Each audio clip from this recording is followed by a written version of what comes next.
Teka muna po't may nangyari po. Sabi ko nga kanina, diyan po sa Taal kagabi, no? At alamin natin po kung ano po yan. Seryoso ba talaga yan? O malakas ba yun? O paano ba yun? Yung pagputok po ng bulkan. Si PHIVOLCS Director Teresito Bacolcol, nasa linya na po natin sa ating Bantay Bulkan. Director Dr. Bacolcol, magandang umaga po. Hello, Director. Yes, sir. Good morning din po sa inyo. Opo, makikibalita po kami dyan sa sitwasyon po sa ating Bulkang Taal. Kumusta po siya ngayon? At mula nung kagabi po, nagkaroon ng pagputok daw po. Gano'n po kalakas po yun? Okay, so kagabi meron tayong minor phreatic eruption. It only lasted for 4 minutes from 9:18 to 9:22.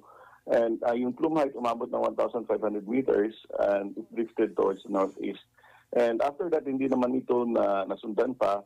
And yung ganitong activity sa Taal Volcano, it's becoming normal pero kumukonti kasi the last time that we had a similar event was February pa. Opo.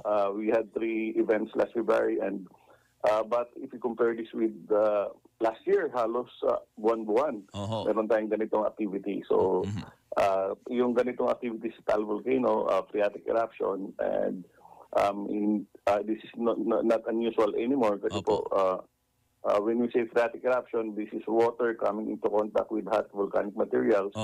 It could be hot volcanic rocks or hot volcanic gases. So, nagkakaroon ng steaming activity. And kasama dito ay yung abo. Abo, yun, okay. Teka, sabi nyo, ibig ba sabihin di tayo dapat po maalarma, Dr. Bacolcol, sa ikinilos niyan kagabi? Hindi naman po. In fact, we had bigger events than what we saw last night. So, for example, noong December 2 last year, umabot ng 2,800 meters. And there were also, again, higher events than before. But again, this is not unusual for Taal Volcano. So, ang nakikita lang natin ngayon ay kumukonti yung ganitong klaseng events. Bakit po kumukonti? Ibig ba sabihin yan po ay sa pangmatagalan po, mananahimik na po muna ang Bulkang Taal? Well, sana ganun nga yung pattern na nakikita natin. We'll see kasi, for example, the last time that we had was February 16 pa. Opo. And unlike last year na halos every month, and then ngayon lang ulit nasundan, May 29. So, meron tayong March, April, May na 3 months na walang ganitong activity.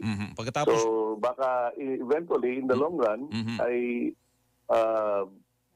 this will stop. But again, kami naman sa PHIVOLCS will still closely monitor Taal Volcano 24/7. Opo. Pag ganun po ang nangyari, Dr. Bacolcol, mga gano pa ang panahon natin na obserbahan para sabihin natin na nananahimik na nga ang bulkan at pwede na uli yung mga dating ginagawa natin dahil tourist destination po yung lugar na yan. Pwede na uli tayong mamasyal doon sa may bulkan, Dr. Bacolcol? Ay, bawal pong, hindi po natin pwedeng i-recommend yan kasi the Taal Volcano Island is a permanent danger zone. So, even at alert level 0, dapat walang tao doon kasi yung mga ganitong klaseng eruptions, it can happen anytime. So, as long as the right ingredients are there, water and hot volcanic materials, pwede palit itong maulit at maulit. Ang kagandahan, Dr. Bacolcol, ng bulkan kaysa sa lindol, yung bulkan na pipredict mo dahil meron tayo mga instrumentong sumusukat po dyan di ho ba?